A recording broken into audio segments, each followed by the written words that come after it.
kami memang perjuangkan isu ni bukan semata-mata tentang kami doktor kontrak, tapi berkali-kali kami tegaskan isu ni adalah isu rakyat. Di mana kami merasakan bermulanya sistem kontrak ini pada 2016, sewaktu itu diperkenalkan oleh Perdana Menteri pada ketika itu, Yang Berhormat Najib Tun Razak.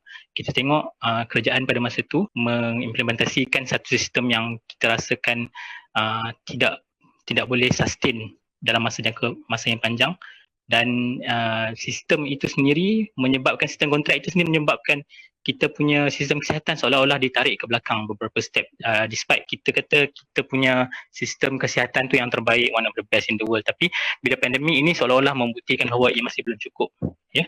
Okey, secara ringkasnya saya jelaskan isu doktor kontrak ini bermula pada 2016, di mana kami doktor-doktor baru diperkenalkan dengan sistem kontrak ini yang diberikan masa, di mana mula-mula kami masuk sebagai houseman, sebagai doktor pelatih selama 2 tahun plus 1 tahun, so 3 tahun. Dan khidmat kami selepas itu, kami perlu berkhidmat wajib di bawah kerajaan selama 2 tahun, dan jika tiada sebarang tawaran daripada KKM sendiri, then that's all bagi kami. Kami dipaksa untuk keluar. Memang boleh kita katakan boleh pergi private, tapi kita sendiri tahu sistem hospital, klinik kesihatan awam yang di mana banyak yang pergi adalah dalam kalangan B40, M40, di mana kebanyakan mereka bukan orang yang senang. Jadi kami para doktor ni dah 5 tahun ni, dulu lagi kami bersuara akan hal ini, tapi seolah-olah tidak didengari. Kan, seolah-olah orang yang di atas tak faham tentang isu ini. So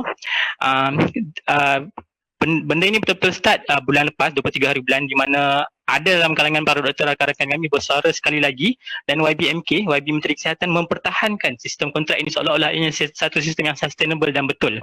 Kami minta 2 perkara, supaya semua doktor kontrak yang sekarang ni berjumlah 23,000 lebih diserapkan kepada penjawatan tetap seperti mana previous punya sistem, dan so that kita dapat semua benefit yang permanent posting dapat, dan juga kami juga mahukan satu black and white kriteria yang jelas, di mana macam mana kami daripada kontrak ini nak diserapkan kepada permanent. Sebab daripada dulu bila kami tanya pihak atasan dan HR semua, dia cakap kriteria dia tunggu dulu, nanti kalau dapat permanent dapatlah, macam tu, begitu saja. So sampai sekarang daripada 23,000 aset doktor Malaysia ni, hanya lebih kurang kira-kira 3.4% je saya boleh katakan yang diserapkan betul-betul sejak 2016.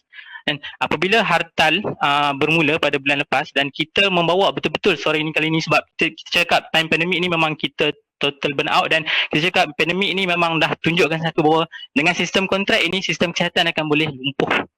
Mungkin sekarang kita dah boleh tengok kesan dia. So kita tengok berapa ramai yang betul-betul berhenti burn out. It's not a fake story. Dia memang betul-betul berlaku. So kami tiada pilihan lain, 26 ini, selepas sebulan kami memberikan penerangan semua. Jadi baru-baru ini dengan short solution yang seolah-olah gula-gula sahaja untuk kami, tak address the real issue. Jadi 26 bulan ni kami akan buat hartal, iaitu monggok beramai-ramai di seluruh fasiliti kesihatan di Malaysia. Kami dah berikan masa yang cukup, tapi kerajaan seolah-olah membutakan mata, memekakkan telinga, seolah tidak faham the real issue. Jadi kami tiada pilihan, hartal lah pada 26 bulan Julai 2021. My name is Norman here from South China Morning Post. I have a question for you all.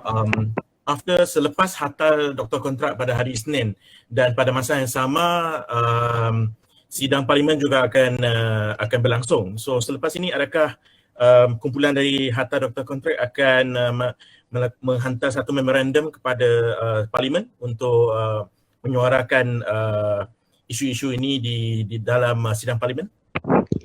Okey, baik. Terima kasih. Okey, saya boleh katakan perjuangan ini tidak berhenti pada 26 Julai sahaja.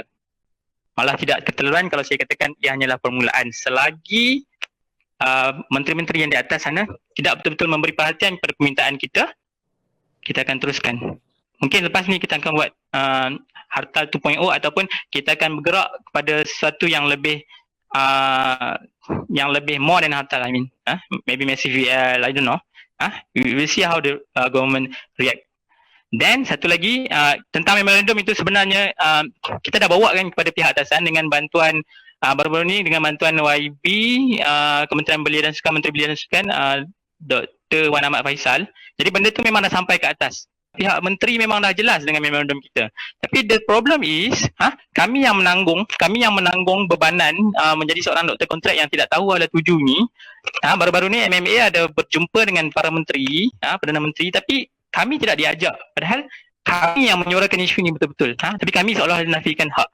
Mereka fight tapi mereka tak rasa macam kami, so mereka tak all out macam kami. Kami merasakan penderitaan dia. Dihantar ke COVID, dihantar ke sana ke sini, seolah-olah kami murah-murahan cheap labor, tapi kami menanggung burden yang sama, kami menanggung responsibility yang sama, on call yang sama, long working hours yang sama, tapi kami tidak diberikan hak yang sepatutnya. Kami tak dapat cuti, kami tak dapat cuti sakit. Kalau kami ada long isu dengan kesihatan TB, kami boleh ditamatkan kontrak sebegitu saja. So saya rasakan ini merupakan penafian hak yang jelas kepada kami para doktor kontrak.